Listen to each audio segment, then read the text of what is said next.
Hello und willkommen. So, picture this. You're meeting a new friend from Germany, and one of the first things people chat about is, you guessed it, family. Well, today we're going to get you totally prepped for that exact conversation. We're going to learn how to talk all about your family in German. Let's do this. So what's on the menu today? First, we'll grab all the key words for family members. Then, we'll figure out how to say my family and your family. After that, I'll let you in on a little German secret for answering questions. It's a game changer.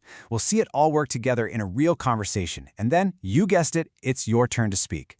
Let's jump right in. Okay, first things first. We've got to build our vocabulary. I mean, you can't really talk about your family if you don't know the words for them, right? So let's go ahead and meet the German family. All right, so to talk about your parents as a unit, you say die Eltern. Simple enough. And for the individuals, we have die Mutter for mother and der Vater for father.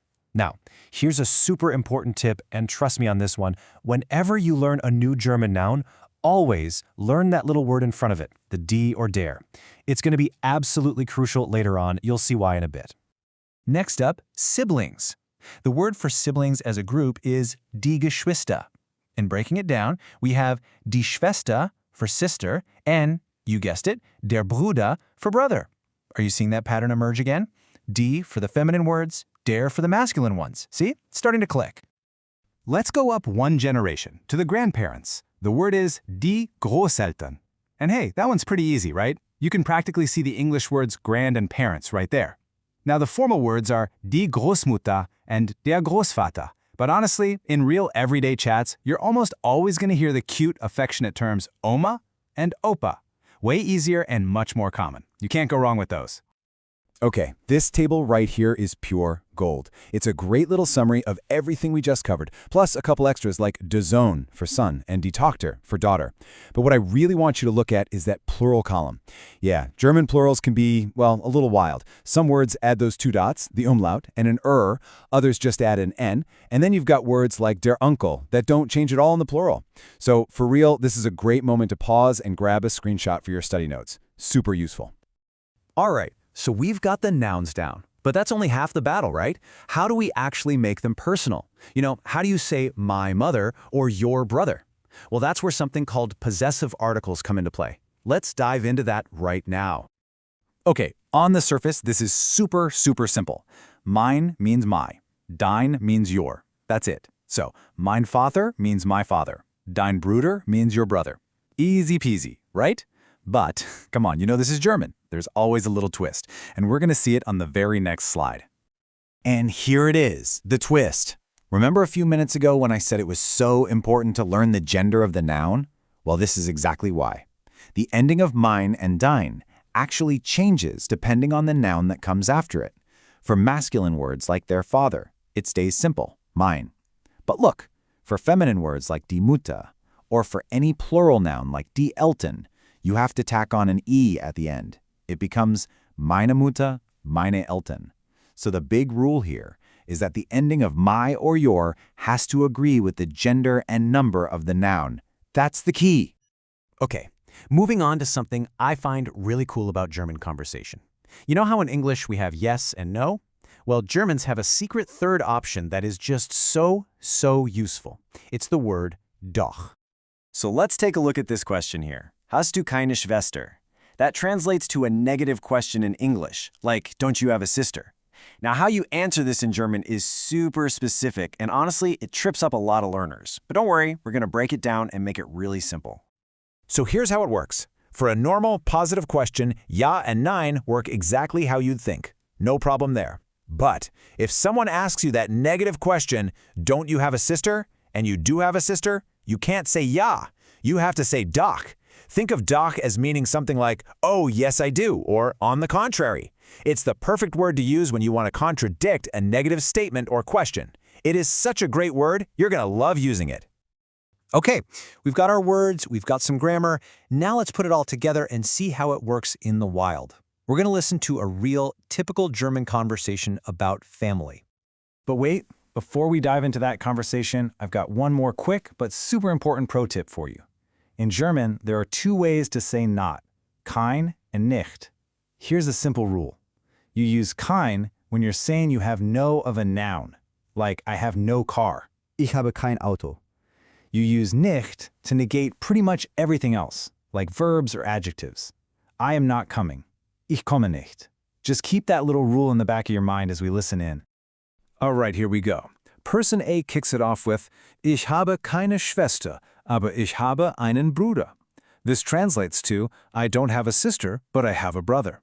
And see that? They used keine right before the noun, Schwester, because they're negating the noun. That's our rule working perfectly. So person B replies with, Ach so, wie heißt dein Bruder?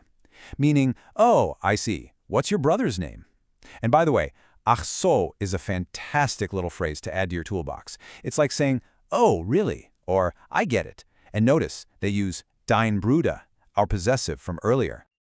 The chat continues, and person A asks, Ist verheiratet? Is he married? A little grammar note here. For these simple yes or no questions in German, you'll notice the verb, in this case ist, jumps to the very beginning of the sentence. And the answer is nice and straightforward.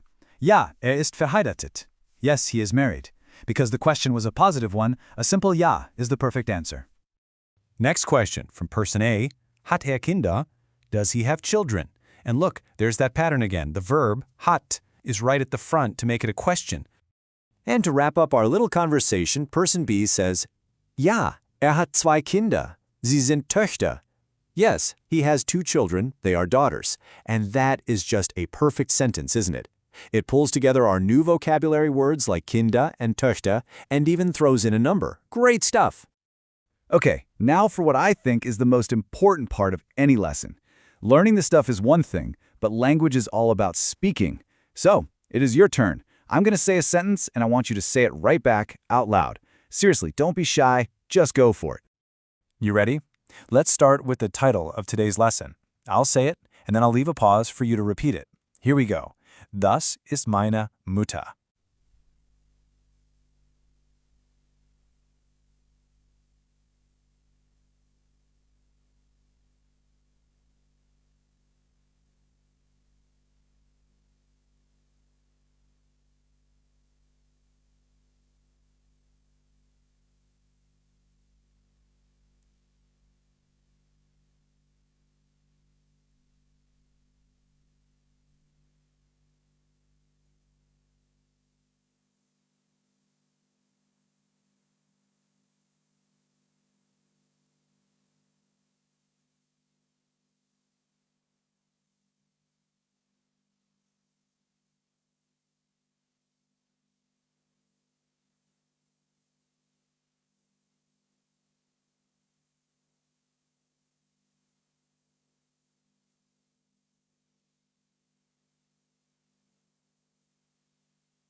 All right, now let's try one with that negation we learned.